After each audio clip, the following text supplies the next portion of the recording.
operar en criptodivisas es el seleccionar siempre aquellas criptodivisas de mayor capitalización para operar, ¿vale? Entonces ahí os recomiendo siempre que acudáis a la página web coinmarketcap.com y ahí, pues como podréis ver, habrá una tabla similar a esta, que os saldrán pues, las de criptodivisas con mayor capitalización de mercado, es decir, entendida como número de unidades circulando multiplicada por el precio en dólares que tengan en ese momento en tiempo real. Así es como se calcula básicamente la capitalización de mercado. Como podéis ver ahí en la tabla, pues bueno, las 10 principales son las que ponemos aquí: Bitcoin, Ethereum, Ripple, Bitcoin Cash, Litecoin, Cardano, Neo, Stellar, EOS y Monero. ¿Vale? Fijaos que la que tiene mayor capitalización con diferencia con respecto a las otras criptodivisas es el Bitcoin, con diferencia, tiene 155.000 millones y medio de dólares de capitalización. Y luego ya seguir una distancia bastante importante están las siguientes, ¿no? Ethereum está en 68.566 dólares de capitalización, Ripple 30.000, casi 31.000 millones, etcétera, ¿no? Y luego ya las demás, pues sobre todo a partir de Litecoin están todas por debajo de los 10.000 millones de capitalización, ¿vale? Entonces, bueno, vamos a ir viendo una a una cada una de ellas. Por supuesto, si tenéis dudas, pues me lo podéis poner en el chat, os responderé encantado y vamos a verlas. Y ya de paso, pues vamos a ver también la situación técnica de cada una de ellas. Vamos a empezar con la primera, fundamental, que como sabéis es el Bitcoin, ¿vale? Bitcoin, yo creo que casi no hace falta presentación. Me imagino que todos los que me estáis oyendo ahora mismo sabéis lo que es el Bitcoin, es la criptodivisa por antonomasia, es decir, es la primera de todas, la que originó todo y la más importante de todas ellas, tanto por capitalización como por boom mediático, como por incluso estar ya aceptada en algunos comercios, aunque a pequeña escala. Entonces, bueno, lo que os digo, la criptodivisa fundamental, creada en 2008, ya lo sabéis, la más antigua de todas, por Satoshi Nakamoto, un seudónimo de alguien que es el que lo creó, hizo un paper, ¿vale? Un white paper que publicó en una lista de criptografía y a partir de ahí pues nació todo. Y hombre, la gran originalidad de Bitcoin es que fue la primera criptodivisa en la que se han unido los conceptos de divisa digital y la tecnología blockchain. Es decir, antes de Bitcoin no existía nada de lo que tenemos hoy en día, ¿vale? Entonces, digamos que de alguna forma tomó la criptografía y la tecnología blockchain para, digamos, asegurar que las transacciones realizadas con la divisa digital funcionaban perfectamente y eran seguras, ¿no? Aparentemente, el objetivo de Satoshi Nakamoto cuando crea esta criptodivisa, Bitcoin, es el de romper el monopolio de las instituciones financieras actuales, es decir, bancos y bancos centrales.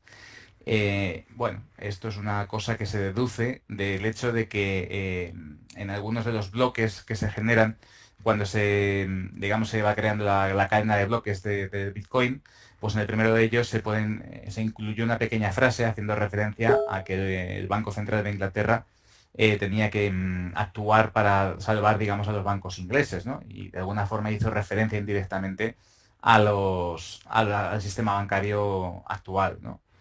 Otra característica interesante de Bitcoin es que su oferta, como sabéis, está limitada a 21 millones de unidades, es decir, en el momento que se lleguen a 21 millones de unidades, no se emitirán más Bitcoins nuevos, y esa será la oferta, digamos, monetaria, entre comillas, del Bitcoin. Dicho esto, vamos a ver su situación técnica. Para eso he cogido estos gráficos. Aquí hay algunas herramientas, pero no se sabe muy bien. Espero que las podáis ver más o menos. Bueno, este es el gráfico de Bitcoin contra Tether, ¿vale? El Tether es una especie de pseudo dólar que se han inventado para, digamos, saltarse algunas cuestiones regulatorias en Estados Unidos, pero bueno, más o menos el Tether va a la par con el, con el, eh, con el dólar, con lo cual, pues bueno, la cotización que veis aquí reflejada es exactamente la misma. Creo que hay algo en el gráfico que no se ve muy bien, no sé si vosotros lo veis. A ver, bueno, más o menos la escala, nos hacemos una idea, ahora mismo estaba en 9.090 y algo, ¿vale? Entonces, bueno, ¿qué aspecto técnico tiene el gráfico ahora mismo de Bitcoin contra dólar? Pues bueno, lo comentaba el otro día en otro programa. Fijaos, aquí se ha formado claramente un doble techo, un primer techo cerca de 12.000 y otro aquí también, llegando a la zona de 11.800, 12.000. Tenemos aquí en la zona de 9.200 un mínimo y lo ha roto en las últimas sesiones. Luego ha hecho el correspondiente pullback y ahora parece que inicia un nuevo tramo a la baja. Yo personalmente creo que si consideramos que es una estructura acanalada la que tenemos aquí, fijaos, aproximadamente esto es una cosa tal que así, y dibujamos por aquí la paralela aproximadamente, pues sinceramente, yo ahora mismo no compraría Bitcoin, ¿vale? Sí que lo compraría si cayera por debajo de la zona de 4.000. Sé que es una proyección un poquito salvaje, pero es que los movimientos en criptodivisas son así. Entonces yo, de verdad, no tendría ansias por entrar ahora mismo en este mercado, en el de Bitcoin, y de momento pues me estaría un poquito al margen vigilando un poco los movimientos que hace. Por supuesto, este escenario bajista se rompería siempre que el Bitcoin superara la zona de, pues ahora mismo la zona de 11.000, 10.800 aproximadamente a la alza y con fuerza, y rompiera también en la zona de 12.000. En esta zona de aquí es donde tiene, digamos, los niveles claves de resistencia, y por lo tanto, pues bueno, me esperaría un poquito a ver qué es lo que ocurre. De momento, ya os digo, para compra no estaría, para venta estaríamos cerca de la mitad del canal. Quizás, lo que os digo, lo más sensato sería comprar por debajo de 4.000, sería muy buen nivel para entrar. Dicho esto, pasamos a la siguiente criptodivisa, por importancia, es el Ethereum, ¿vale? Código ETH.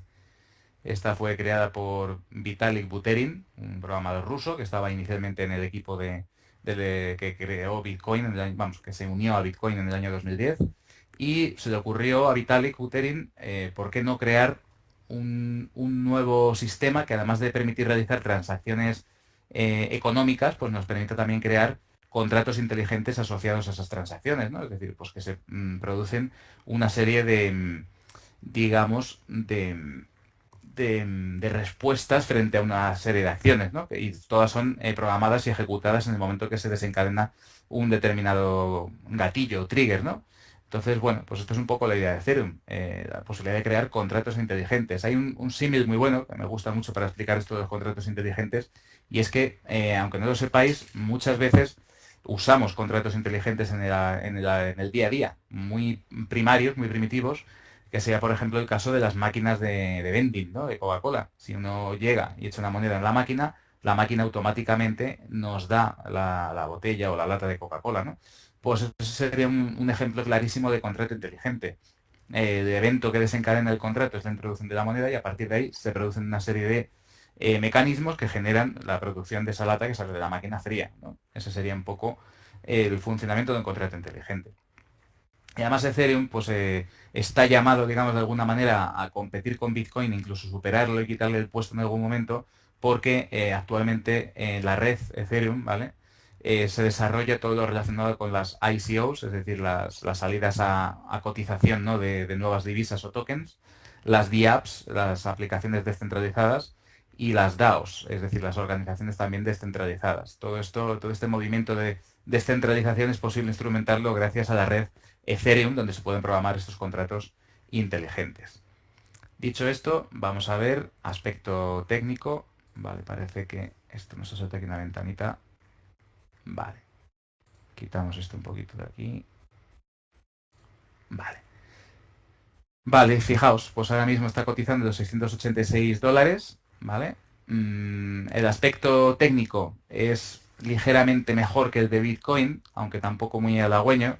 Fijaos, si tiramos por aquí una rayita, ¿vale? Aquí tenemos un clarísimo triángulo descendente con un soporte aproximadamente ligeramente por debajo de donde está ahora, en la zona de 670, $650. Si perforase este nivel con bastante fuerza, creo que tendríamos un problemilla en Ethereum. También podríamos ver fuertes bajadas. Lo malo es que además la proyección de este triángulo, si os fijáis, tenemos aquí los máximos. Vamos a ver un segundito, que recordemos los máximos que no se ven bien. A ver si haciendo esto, bueno, lo veo desde otro sitio, y os digo, el máximo este que marcó en diciembre aproximadamente, pues está en la zona, os diré, vale, los máximos estuvieron en la zona de $1.400 aproximadamente. Entonces, claro, si tomamos esta proyección de aquí a aquí, de 1.400 a casi 700, pues claro, la proyección es que sería cero de este triángulo descendente en caso de romperlo. A mí me parece exagerado, sí que creo que en Ethereum hay valor, y posiblemente mucho más valor que en Bitcoin, incluso por las funcionalidades que presenta. Pero bueno, sí que podríamos ver una caída importante si rompiera los niveles actuales, ¿vale? Ya os digo, si cayera por la zona de abajo 6,50, pues nos podríamos ir aproximadamente a estos niveles de aquí, que os digo más o menos a qué corresponden. Vamos, aproximadamente estos debería ser la zona más o menos de $400 aproximadamente, ¿vale? Entonces, bueno, la proyección que la tengáis en cuenta, desde luego romper este triángulo descendente que os decía es peligroso y podemos ver fuertes caídas si rompe esos niveles. Fijaos, de hecho, ahora mismo Bitcoin, mientras estamos hablando, pues podríamos ver también, pues lo que os decía, una caída muy importante, ahora mismo está en 8.990. Os voy a pedir un momentito, un favor, porque voy a cambiar el proveedor de gráficos, ¿vale? Disculpad, pero es que no se ven nada, nada bien. No veis vosotros las cotizaciones, nada, ¿verdad? No sé si estáis oyéndome. Bueno, en cualquier caso, vamos a ir directamente a los gráficos de algún exchange, por ejemplo este, ¿vale? Y así directamente. Vale, aquí sí veis perfectamente la escala, ¿vale? Entonces, bueno, vale, mucho mejor. Y si no, también vamos a acudir a Poloniex, que es otro exchange que también tiene gráficos bastante buenos. Vale, con esto ahora ya podemos seguir un poquito mejor los gráficos. Disculpad el cambio de proveedor, pero es que estoy viendo que al compartir pantalla no se ven bien las escalas. Ok, continuamos. Siguiente criptodivisa por orden de importancia, tenemos a Ripple. Ripple tiene una característica muy, muy especial que la hace diferente del resto de criptodivisas y es que su blockchain es centralizado. Es decir, mientras el resto de criptodivisas, lo normal es que el blockchain de la criptodivisa esté compartido entre muchos nodos y sean mantenidos por diferentes usuarios, aquí es solo una empresa la que se encarga de ese mantenimiento. En ese caso, se trata de una empresa, se llama Ripple Labs, y que está colaborando con entidades financieras tales como BBVA, Santander o el Royal Bank of Canada, ¿vale? Claro, ¿qué ocurre? Que esto, digamos, esta criptodivisa está un poquito puesta en cuestión desde el punto de vista de lo que es el movimiento este de las criptodivisas, ¿no? Precisamente porque es una criptodivisa pensada para que las usen los bancos, ¿no? Además, lo que permite es que las transacciones se realicen a la velocidad del rayo. La mayor parte de las transacciones se realizan en menos de 4 segundos. Ahora mismo, la mayor velocidad en el criptoespacio para las transacciones, ¿no? Entonces, bueno, que alguien cree Bitcoin con la intención de descentralizar y acabar, digamos, de alguna forma con el monopolio de los bancos y que llegue una criptodivisa que tiene un blockchain centralizado y que colabora con los bancos para mejorar su tecnología, pues no hace mucha gracia. En cualquier caso, Ripple tiene, pues eso, una velocidad de procesado brutal y hoy por hoy yo creo que es posiblemente de las que más futuro tiene, más que nada porque está respaldada por los propios bancos. Entonces está difícil que la maten los bancos de alguna manera, ¿no? Con respecto al gráfico, si nos fijamos, vamos a ver un momentito, voy a mirarla en Poloniex directamente. A ver si la tenemos aquí, vale, perfecto. ¿Veis el gráfico todos bien? Imagino que sí. Bueno, pues aquí tenéis un gráfico de Ripple contra dólar, en este caso contra Tether, ¿vale? Si nos vamos aquí, lo ampliamos un poquito. Y fijaos, si es cierto que está aguantando, vamos a ver la media que tenemos aquí puesta, es la de 200, ¿vale? La media de 200 periodos parece que está soportando el movimiento y parece que está formando un soporte bastante claro en la zona de 0,70, 0,65, 0,60, en estos niveles, ¿vale? En esta zona aproximadamente. Entonces aquí a Ripple sí que lo veo una posible compra pequeñita para ir haciendo cartera en criptodivisas, ¿vale? Ahora, también os digo, o sea, si desde el punto de vista de fundamentales no estáis conformes con la idea que vende Ripple, pues no os metáis, evidentemente. Pero está claro que si los bancos la respaldan, pues es probable que Ripple tenga un futuro relativamente importante, ¿no? En los próximos años. Entonces, bueno, lo que os digo, posible compra en la zona de aproximadamente 0,70, 0,68. Serían buenos niveles para quizás aprovechar la tendencia, un posible rebote en Ripple. Además, si superase la zona de 1,25, 1,2450, 1,20 incluso, ¿no? Pues sí que podríamos ver una fuerte subida. También es cierto que esta subida que hubo a finales del año pasado no es normal. Lo que pasó en diciembre, fijaos, esta subida brutal desde 0,26 hasta 3, es decir, se multiplicó por 24 veces su valor, pues no es normal tampoco, ¿vale? Entonces, era lógico que hiciera una corrección de esta magnitud y ahora veremos a ver qué es lo que hace. Pero ya os digo, parece que en estos niveles de la media de 200 simple, en diario, se mantiene. Seguimos con la siguiente criptodivisa, Bitcoin Cash, ¿vale? Ticker BCH o en algunos exchanges también la llaman BCC. Básicamente nació como un fork del Bitcoin el 1 de agosto de 2017. Como sabéis, un fork es una escisión de la cadena del blockchain porque algunos de sus desarrolladores no están de acuerdo con el equipo y deciden desvincularse y crear un nuevo proyecto que es, digamos, como que hace que se desdoble la cadena de transacciones en dos. En el caso del Bitcoin Cash, lo que ocurre es que, bueno, decidieron que una parte del desarrollo de desarrolladores del Bitcoin decidieron que el tamaño del bloque debía pasar a 8 megas versus los 2 megas actuales del Bitcoin. Entonces, bueno, con la idea, claro, lógicamente, de procesar 4 veces más transacciones y el 1 de agosto de 2017 hubo consenso en la red y se generó la nueva cadena a partir de la cual empezó a negociarse Bitcoin Cash. ¿Qué pinta tiene ahora mismo Bitcoin Cash? Pues vamos a ver aquí el gráfico rápidamente. Damos un poquito de zoom. Fijaos que el comportamiento de Bitcoin Cash está siendo similar al del resto de criptodivisas y es cierto que técnicamente está oscilando ya alrededor de la media de 200. No tiene mala pinta técnicamente, aunque sí que es cierto que a mí personalmente me gustaría que rompiera los máximos de la zona de 1600, 1570 aproximadamente para iniciar un nuevo tramo al alza. Por debajo soportes pues tiene claramente en 940 y en 780 aproximadamente. Entonces en estos niveles podríamos buscar unas compras con poquito riesgo, no sería mala idea, ¿vale? En todo caso, pues parece que la comunidad está apoyando cada vez más a esta escisión de Bitcoin. No es que hayan dejado de apoyar al otro, pero sí es cierto que hay gente que empieza a apoyar a Bitcoin Cash con cierta importancia y bueno, pues puede ser una criptodivisa a tener en cuenta para tener en cartera. Seguimos. Litecoin. Litecoin, bueno, realmente no es algo muy diferente del Bitcoin.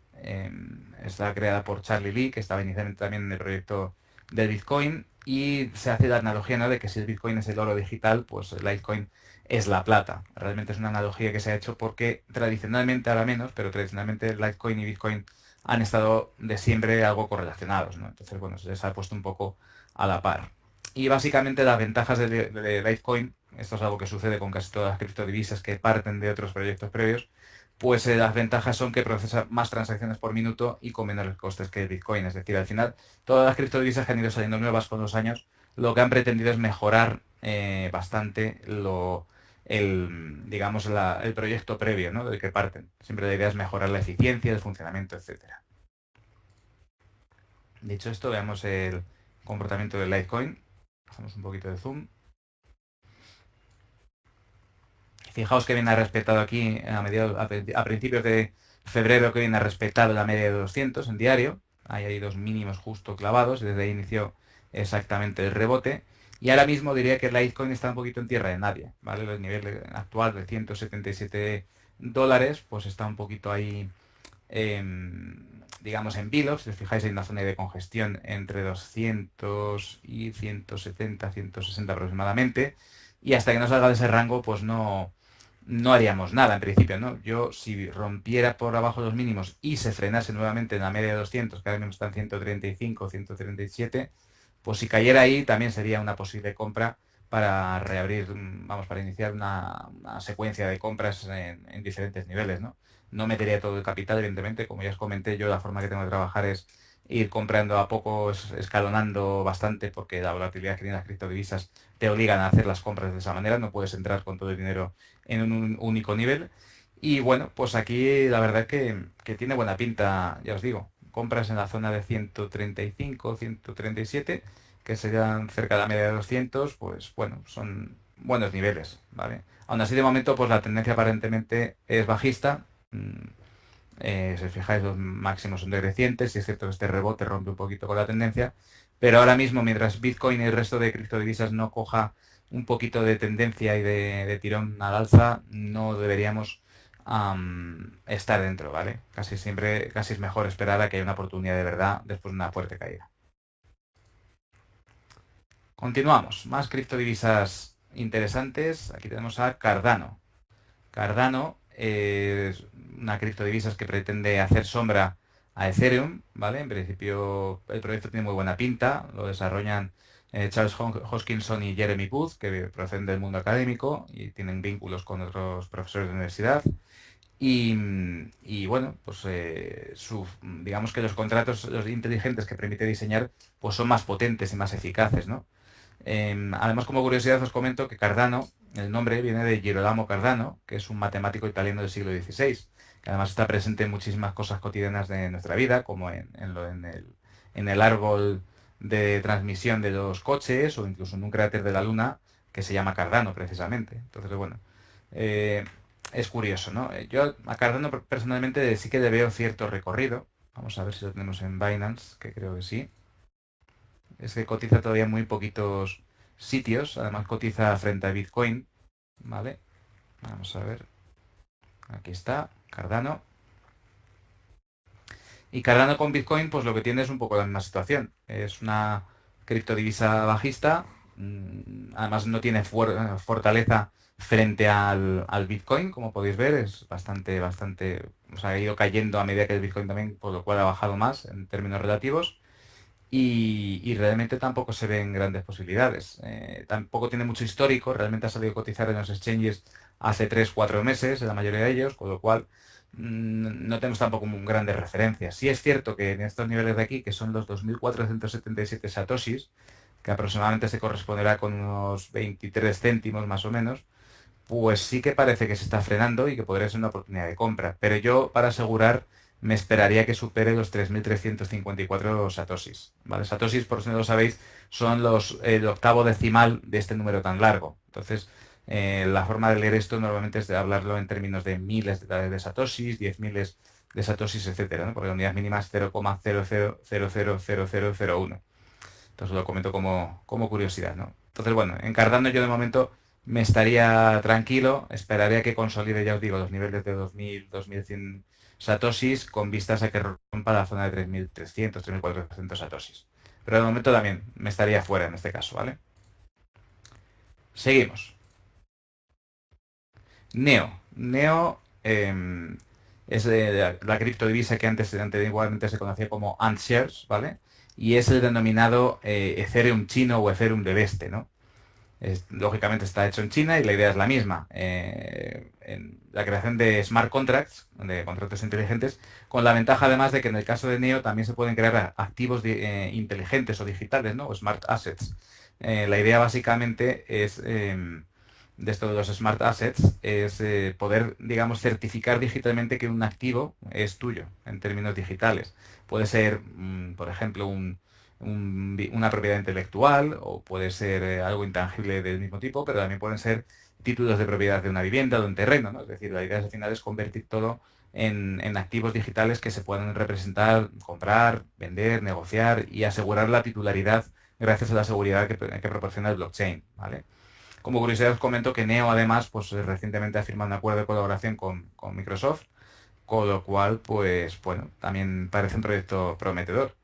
Dicho esto, vamos a ver si tenemos Neo por aquí. Neo no está aquí. Vamos a ver si lo tuviéramos en Poloniex. Neoscoin no es. Vamos a ver si está aquí. Aquí está. En Binance sí que lo tenemos. Y fijaos, el gráfico, bueno, tiene bastante mejor pinta que otros que hemos visto, si os fijáis. Sí es cierto que ha formado un techo entre 15.200 satoshis y 10.600 satoshis aproximadamente y lo ha roto, con lo cual sí que podríamos ver un movimiento a la baja, pero sí es cierto que ha resistido de alguna forma mejor los envites de enero y de febrero que ha habido en otras criptodivisas, ¿no? Eh, Aparte de esto, pues veo que no tenemos más histórico, ¿vale? El histórico empieza en noviembre, que es cuando salía a cotizar en Binance.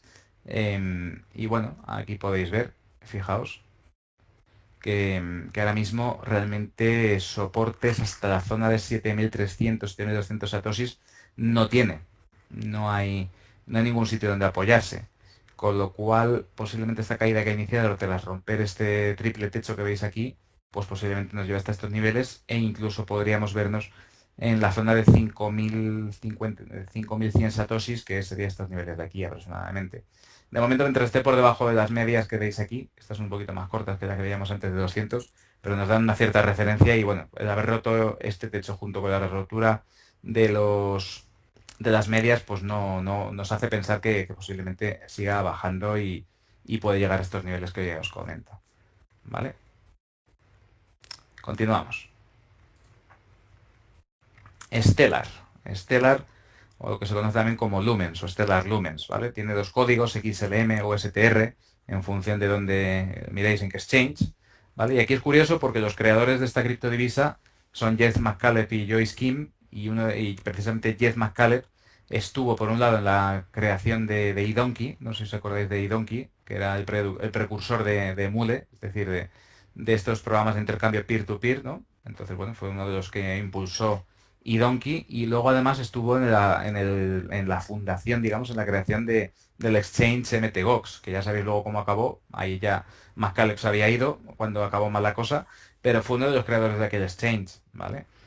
En la práctica Stellar podremos decir, entre comillas, que es un hard fork de Ripple, ¿vale? O sea, la base de Stellar es la misma, y el objetivo también es el mismo, es decir, al final la idea de Stellar es conectar a la gente, los sistemas de pago y los bancos, con la diferencia de que aquí Stellar no está centralizado, ¿vale? No es como Ripple en este caso. Además, la idea de Stellar es centrarse sobre todo en lo que se conocen como micropagos entre países, es decir, el ayudar sobre todo a inmigrantes a retornar sus remesas a sus países de origen. Ese es un poco el objetivo de Stellar. De momento, hombre, el proyecto es prometedor, han cerrado acuerdos con Deloitte, con Stripe y con IBM, con lo cual la cosa promete. Vamos a ver en términos técnicos cómo está. En Poloniex la tenemos cotizando contra Bitcoin y creo que también contra Tether. Sí, aquí está. Aquí tenéis el gráfico de Stellar.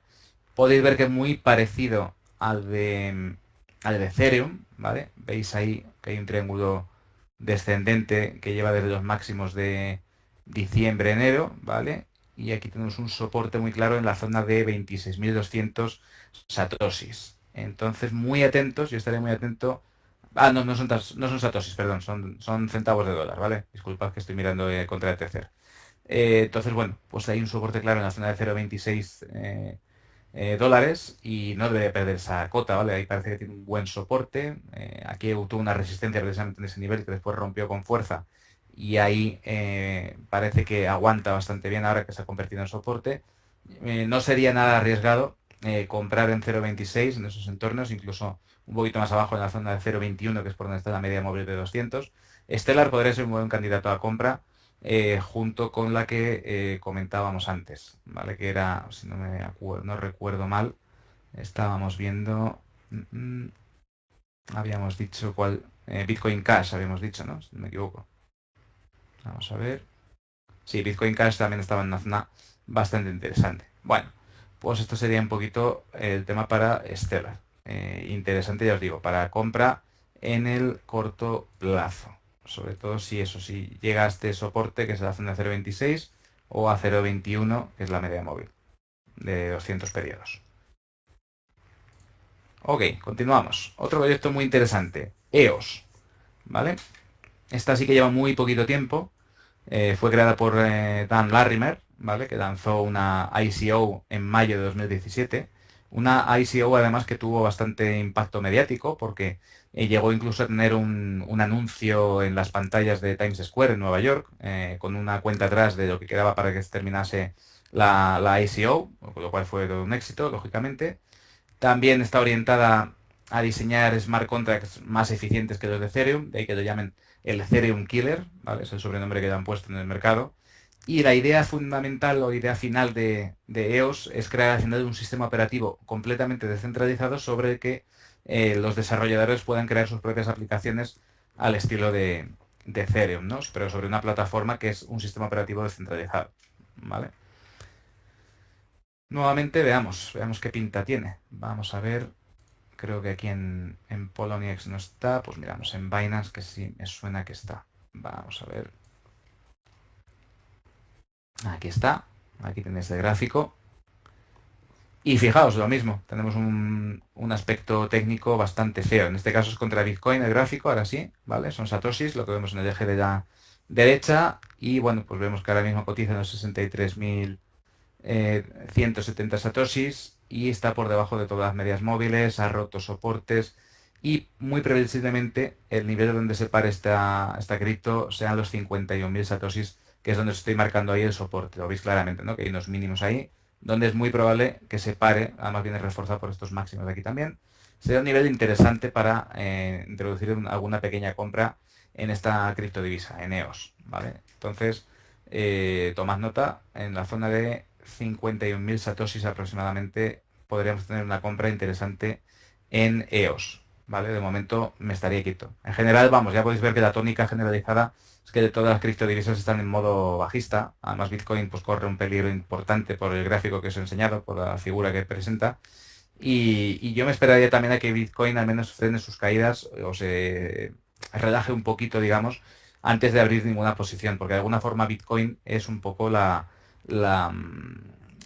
luz que guía el resto de criptodivisas, ¿no? Entonces, en ese sentido, os recomiendo que no os precipitéis a la hora de entrar si no veis claro que el resto del mercado está más calmado de cara a aprovechar estos niveles que os estoy comentando. Y dicho esto, terminamos ya con la última criptodivisa por capitalización de las 10 primeras, que es Monero, código XMR. Monero supongo que la habréis oído porque en los medios he hablado de ella. Se dice que es la criptomoneda del crimen organizado, de los delincuentes, ¿no? Mucho más anónima que Bitcoin. ¿Y cómo lo consiguen esto? Bueno, pues básicamente Monero, el tema es que lo que hace es, digamos, disociar la dirección a la que va el pago y el pago en sí, de tal forma que luego se reconstruye en el destino, con lo cual es imposible prácticamente tracear hacia atrás quién ha realizado un pago a otra persona. Entonces, Monero por eso posiblemente sea la elección para muchos, digamos, delincuentes o personas que hacen cosas poco apropiadas, ¿no? en el mundo, ¿no? Entonces, bueno, a mí moralmente Monero no es una cripto que me guste por ese motivo, aunque bueno, sí que es cierto que debido a la demanda que tiene, no se sabe si por estos temas relacionados con la delincuencia o realmente porque hay una demanda inherente en busca de esa privacidad que promete esta criptodivisa, pues lleva subidas interesantes. Ahora veremos el gráfico. Como curiosidad a sí mismos, apunto que Monero es un fork de una criptodivisa antigua que se llamaba Bytecoin, ¿vale? No Bitcoin, sino Bytecoin. Y nació como un fork de esa criptodivisa en abril de 2014. Vamos a ver el gráfico un momentito. Lo vemos en Poloniex, que lo tenemos contra Tether. Aquí está. Fijaos que no ha sufrido demasiado, se ha estancado, está en un rango lateral desde finales de diciembre, después de una fuerte subida que tenéis, fijaos desde $92 hasta 480, o sea, se multiplicó prácticamente por 5 su valor en la subida de noviembre y diciembre, y luego se ha estancado, ¿vale? Sí es cierto que, pues digamos que está a medio camino entre el mínimo que marcó antes de la subida y el máximo, y fijaos cómo la media de 200 aquí nuevamente actúa soportando el comportamiento de la cripto de Monero, ¿no? Entonces, sí que sería una oportunidad de compra interesante y además parece que va a romper este pequeño rango de congestión que tiene aquí. Lo puede romper por abajo en la zona de 240 y irse a la zona de $210, donde sí que parece que tendríamos una posibilidad de comprar Monero, ¿vale? Contra dólar. ¿Vale? Si lo vemos en términos de Bitcoin, que a veces viene bien también ver si ha sido más fuerte que Bitcoin o no, ¿vale? Si vamos aquí, ponemos en términos de Bitcoin, pues fijaos que ha mostrado, como era de esperar, dado que no ha caído tanto contra Bitcoin, pues lógicamente ha subido frente al Bitcoin y tras perforar ligeramente la media de 200 ha colocado rápidamente a finales de diciembre por encima y fijaos, de momento ha atacado incluso máximos históricos en términos de Bitcoin, ¿vale? Fijaos que el máximo está aquí en la zona vamos a ver, esto ya está casi, vamos, son satoshis, pero son casi los 7 decimales, ¿no? Son 3.500.000 satoshis y ese es el máximo que ha marcado recientemente la semana pasada. Entonces, bueno, veo que hay fortaleza en Monero, ¿vale? Ya os digo que los motivos que pueda haber detrás no los sabemos, ni tampoco nos interesan cuando hacemos especulación. Otra cosa es que ya entren en juego nuestra perspectiva moral del asunto y ya os digo, Personalmente a mí Monero por este motivo no me gusta, que vamos, si queréis ganar dinero, parece una apuesta interesante, sobre todo en lo que os decía, cuando Monero alcance la zona que os estaba diciendo aquí de los $110. Y dicho esto, pues hemos visto las 10 principales criptodivisas, hemos visto su situación técnica, un poquito cuáles son sus orígenes, y os dejo 5 minutitos para que me planteéis cualquier duda o cuestión que tengáis, o incluso si queréis podemos analizar otra criptodivisa que sigáis que no sean las que hemos visto. Dejo paso a vuestros comentarios. ¿No sé si tenéis alguna duda sobre alguna de estas criptodivisas? Quizás alguna cuestión sobre algún par. A ver, Henry Giraldo, ¿es posible que una criptodivisa alcance los precios del Bitcoin? Buena pregunta, es interesante. A ver, yo tengo una teoría personal sobre esto, ¿vale? La forma en que se mina Bitcoin, ¿vale? Que hay otras criptodivisas que también se minan, y ahí es donde te doy un poco la pista. La forma en que se mina, digamos que de alguna forma va haciendo que en la cadena de bloques, en el blockchain, se vaya acumulando valor intrínseco, en el sentido de que generar cada bloque dentro de la cadena de blockchain implica un gasto de electricidad y de computación que añade valor. Quiero decir, si uno fabrica un helado, por ejemplo, tiene una máquina de hacer helados, el coste de ese helado, salvo que tú le pongas un precio en el mercado y lo vendas, pues será el coste que ha tenido fabricarlo, ¿vale? Entonces, el coste que ha tenido fabricar un Bitcoin, digamos que va acumulándose a lo largo del tiempo y eso es lo que posiblemente ha producido un cierto valor intrínseco a esta criptodivisa. ¿Qué ocurre? Que ese valor intrínseco seguramente sea un punto medio entre el precio al que está ahora y el cero, por ejemplo, ¿no? Un nivel muy bajo. O sea, estará en algún punto medio dentro de lo que es el rango de cotizaciones del Bitcoin. Dicho esto, ¿en qué me fijaría yo para buscar criptodivisas que puedan alcanzar precios como los del Bitcoin? A ver, es complicado porque, claro, lo que hemos vivido en finales de diciembre, principios de enero, ha tenido más pinta de burbuja y de inflación de precios por parte digamos, del ruido mediático y demás, más que otra cosa, ¿no? Entonces, asegurar que otra criptodivisa puede llegar a los niveles que ha tenido Bitcoin es muy difícil por el hecho de que realmente es muy probable que no se repita un episodio como el que hemos visto a finales del año pasado, principios de este. Dicho esto, lo que te digo, yo me fijaría en aquellas que se minen, que sean rentables minar por la forma en que se generan, y a partir de ahí seleccionaría unas pocas de ellas para incorporarla a la cartera, con vistas a que sí que pueden subir bastante en el tiempo por el tema de que se acumula valor, pero descartaría quizás una subida tan bestial como la ha tenido Bitcoin en los últimos años. Ya te digo, esa es mi opinión, ¿vale? Pero vamos, en el mundo de las criptodivisas, como habéis podido ver en los últimos meses, es posible cualquier cosa, ¿vale? Continúo con las dudas de Staurofileix50. Preguntas por IOTA. Vamos a ver IOTA. IOTA, si no me equivoco, la tenemos en Binance. Vamos a ver. Aquí está. A ver, el proyecto de IOTA, para los que no lo sepan, pues es el de una criptodivisa que lo que pretende es, digamos, permitir micropagos entre dispositivos electrónicos. Por ejemplo, ese famoso sueño que todo el mundo tiene de que la nevera sea capaz de hacer la compra de forma autónoma, ¿no? Pues se utilizaría IOTA como una unidad de pago para estos dispositivos. De hecho, IOTA, el nombre de IOTA, viene de Internet of Things, o sea, IoT, y le he añadido una A al final. En términos técnicos, pues lo mismo que en el resto del panorama cripto. Ahora mismo parece que está formando un soporte en los niveles de 12.000, 13.000 satoshis aproximadamente, 12.500, 13.000 satoshis, ¿vale? Ahora mismo, bueno, perdón, eso sería el soporte ideal. Ahora mismo los mínimos los ha dejado en 13.800 satoshis. Entonces, bueno, tendríamos que ver que rompa este rango de medias de aquí, con lo cual, bueno, al menos hasta que no rompa los 20.000, 21.000 satoshis, yo no me metería en IOTA. De momento estaría al margen. Por debajo, pues aquí tenemos un soporte, como os decía, eso, en la zona de 12.000 y luego otro soporte interesante en la zona de 8.300 satoshis. En esos dos niveles se podrían meter dos posiciones de compra con un stop un poquito ajustado, porque sí que podemos ver fuertes caídas en caso de que rompa a la baja. Todo dependerá, como os decía, un poco de qué pase con las criptos y sobre todo con Bitcoin, su evolución en los próximos meses. La otra que comentas, Zort, no la había oído nunca. Voy a ver si estuviera en Binance. No, no la conozco. No sé si es alguna ICO quizás. No sé si Stauro me estás oyendo. No sé si será algún tipo de ICO que todavía no se llegó a cotizar en ningún exchange. Digo, de momento no la conozco y ya sabes que hasta que no salga a un exchange a negociarse realmente no es operable en términos prácticos, ¿vale? Siguiente cuestión, Luis Antonio. Todas estas criptos mencionadas ya están consolidadas por su capitalización, pero ¿hay algunas no mencionadas que tengan potencial de crecimiento y que sean menos conocidas?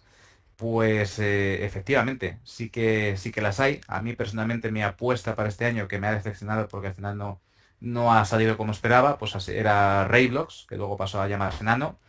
Está Tron también, que tiene un proyecto muy interesante para pagar a los autores de los contenidos sin tener que existir intermediarios. Y está BERT, ¿vale? El ticker XVG de BERT, que en este caso lo que pretende es ser aún más anónima todavía que Monero, ¿vale? Entonces en esas tres yo sí que veía potencial de crecimiento, pero actualmente, dado el comportamiento del mercado, no parece que vayan a ir muy lejos de momento. Vamos a ver si os fijáis, el gráfico de Tron, que está aquí, TRX está en un rango muy lateral, debería romper al menos la zona de 515 satoshis, incluso 615 sería que rompiera al alza. Vamos a ver BERT también, XVG, aquí está. El caso de Berch igual, bajista completamente, se esperaban grandes noticias a comienzos de año, al final no ha salido nada, parece que es un bluff. Y la otra que os comentaba, que es Nano, que es el antiguo Roblox, que como sabéis fue hackeado el exchange donde se negociaba inicialmente, que era BitGrail. Pues tampoco es que el proyecto que tenía inicialmente, que lo llamaban el Ripple comunista, ¿no? El caso de Nano, se esperaba pues es un sistema de pagos descentralizado muy potente y demás, pues al final se quedó en nada. Entonces, bueno, yo lo que haría en todos estos casos, Luis Antonio, es siempre revisar un poquito, irme a CoinMarketCap, mirarme las que estén en torno a los puestos 50, 70, y suele haber cosas interesantes, y buscaría aquellas criptos que tengan un proyecto que a priori pues sea atractivo, ¿no? Y que tenga cierta lógica y cierto sentido. En esos casos es donde se puede encontrar un poquito el valor, pero lo que te digo, siempre leyendo mucho el white paper, visitando la página, sabiendo quiénes son los desarrolladores, etcétera. Eso es lo que te recomiendo para buscar esas oportunidades que a veces están escondidas en los, no los primeros puestos, pero sí en los puestos de la parte superior de la tabla de capitalización de las criptodivisas. Muy bien, caballeros, pues dicho esto, os dejo, terminamos ya, me he quedado sin tiempo. Muchas gracias a todos por vuestra asistencia y nos vemos el mes que viene con un nuevo seminario, seguramente también sobre criptodivisas. Gracias a todos.